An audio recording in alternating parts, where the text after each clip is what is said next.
পাকিস্তানের একজন ডক্টর মহিলা, ওই যে উনি নিউরো মেডিসিন ডক্টর আফিয়া, উনাকে মনে হয় 10 থেকে 12 বছর ধরে ওখানে নির্যাতন করা হয়েছে। আবু গারিব নামে একটা কারাগার ছিল, এখনো আছে। ওই কারাগারের মধ্যে মুসলিমদেরকে ঢুকিয়ে যে নির্মম নির্যাতন করা হতো আপনারা জানেন না। পাকিস্তানের একজন ডক্টর মহিলা, ওই যে উনি নিউরো মেডিসিন ডক্টর আফিয়া, উনাকে মনে হয় 10 থেকে 12 বছর ধরে ওখানে নির্যাতন করা হয়েছে।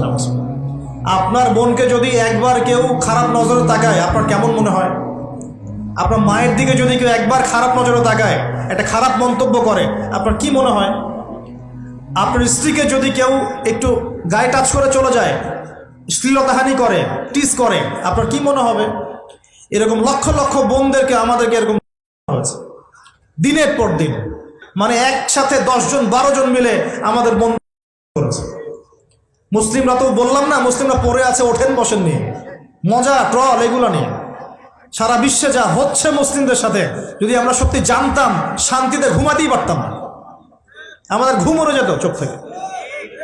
বেশি বললেও সমস্যা, বেশি করলেও সমস্যা, কাকেই বলবো, কে বা বুঝবে? দেখা যায় এমন অনেক সময় হয়েছে, অনেক ভালো ভালো নেতা সমাজে এসেছে, আসার পরে জনগণকে বুঝিয়েছে, জনগণ বলেছে ঠিক আমরা তোমার সাথে আছি। যেই সেই নেতার উপর কোনো বিপদ এসেছে, জনগণ নাই, কাকে নিয়ে কি করবেন আপনি? আর কার সামনেই বা কি বলবো?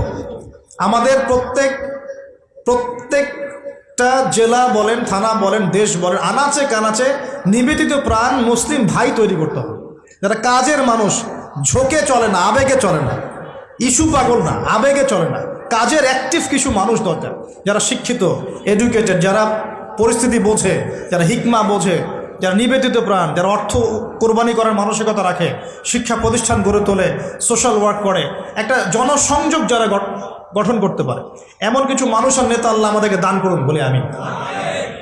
এভাবে একদিনের মাহফিল বলেন আর ওই ইস্যু পাগল কোন ইস্যু নিয়ে লাফালাফি করে উম্মার বিজয় হবে না।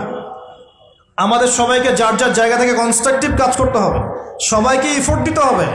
শুধু একজন দায়ীর দায়িত্ব না, একজন আলেমের দায়িত্ব না, আপনারও দায়িত্ব আছে। তো আপনার দায়িত্বটা আপনি ঠিকমতো পালন করেন না কেন? নামাজ আপনার দায়িত্ব, কোরআন তেলাওয়াত করা শেখা আপনার দায়িত্ব, দিনের জ্ঞান শেখা আপনার দায়িত্ব, জ্ঞান প্রচার করা আপনার দায়িত্ব, আদর্শ পরিবারটা গড়া আপনার দায়িত্ব, হালাল খাওয়া আপনার দায়িত্ব, উম্মাকে নিয়ে ফিকির করা তো আপনারও দায়িত্ব। উম্মা কি শুধু আমার, আপনার নয়? উম্মা কি শুধু আলেমদের, আপনাদের নয়? তাহলে আমরা কি সবাই শুধু কয়েকজন মানুষের ঘাড়ে দায়িত্ব চাপিয়ে দিয়ে চলে যাব? এই সমস্যা হচ্ছে আমাদের সমাজে। বিশ্বাস করেন, যদি সবাই একসাথে ঐক্যবদ্ধভাবে ঈমান ধরে রাখতে পারতাম, কোনোদিনও কোনো জালেমের সামনে আমাদেরকে মাথা নত করতে হতো। আমাদের মধ্যে ঐক্য নাই, তো বাস্তবতা হচ্ছে এটা, আমাদের মধ্যে কোনো ঐক্য নাই। যেটা আছে সেটা প্রয়োজনের তুলনায় নিতান্তই অল্প। এক ভাইকে মারলে আরেক ভাই মিষ্টি বিতরণ করে, একজনের উপর জুলুম আসলে আরেকজন খুশি হয়, মিলাদ দেয়। একজনকে সামান্য একটা ইস্যু থাকার না থাক, ইস্যু থাকলে তো কথাই নাই, আর না থাকলেও জোর করে টেনে বের করবে, করার পরে সারা দেশে একদম মান সম্মান হানি না করলে ঘুম হয় না। এই হলো অবস্থা আমাদের। তো এরা কি মনে করছে যে বিপদ আপদ শুধু এক শ্রেণীর মানুষের উপরেই আসবে? জি না। যখন আল্লাহ পাকের আযাব আসে, দেখলেন না, আল্লাহর যখন আযাব আসে তখন ভালো খারাপ কারো উপর কাউকে আল্লাহ পাক ছাড়বেন না, সবগুলোকে ধ্বংস করবেন ইনশাআল্লাহ। আল্লাহ পাক সূরা কোরআনেও বলেছেন, ওয়াত্তাকু ফিতনাতান লা তুসিবান্নাল্লাযীনা যালামু মিনকুম খাসসা, তোমরা সেই ফিতনাকে ভয় করো, আল্লাহর সেই পরীক্ষাকে ভয় করো, যা শুধু জালেমদের উপর খাস করে আসবে না, সবার উপরে আসবে। যদি আসমানি গজব, জমিনের বালা আসে, শুধুমাত্র খারাপ ব্যক্তিদেরকে দেখে আসবে না, বরং সবার উপরেই চলে আসবে। আল্লাহ পাক আমাদেরকে বোঝার তৌফিক দান করুন। নবী সাল্লাল্লাহু আলাইহি ওয়াসাল্লাম একদিন ঘুম থেকে উঠে বলছেন, লা ইলাহা ইল্লাল্লাহ, লা ইলাহা ইল্লাল্লাহ, ওয়াইলুল লিল আরাব মিন শাররি ক্বাদ ইখতারাব। তখন যায়েনাব বিনতে জাহাশ রাদিয়াল্লাহু আনহা বলছেন, ইয়া রাসূলুল্লাহ, আনুহলিকু ওয়া ফিনা সালিহুন, আমাদের মধ্যে সৎ মানুষ থাকা সত্ত্বেও কি আমরা ধ্বংস হয়ে যাব? তখন নবীজি বলছেন, নাম, অবশ্যই ধ্বংস হবে। ইযা কাসরাতিল খাবাস, যখন অশ্লীলতা ছড়িয়ে পড়বে তখন আলেম জালেম সব ধ্বংস হয়ে যাবে। আল্লাহ পাক আমাদের সবাইকে হেফাজত করুন বলি আমিন। সামাজিক প্রতিরোধ গড়ে তোলেন, অন্যায়ের বিরুদ্ধে প্রতিবাদ করা শিখেন, সৎ কাজে আদেশ করেন, অন্যায় কাজে নিষেধ করেন, নিজের ব্যক্তিত্ব বজায় রাখেন, ইসলামকে হাসি ঠাট্টার পাত্র বানাবেন না, যার যার দায়িত্ব তার তার জায়গা থেকে পালন করেন। আপোষের মধ্যে অনেক রকম মতভেদ থাকতে পারে, সমস্ত মতভেদ ভুলেও আমরা এক জাতি ইনশাআল্লাহ।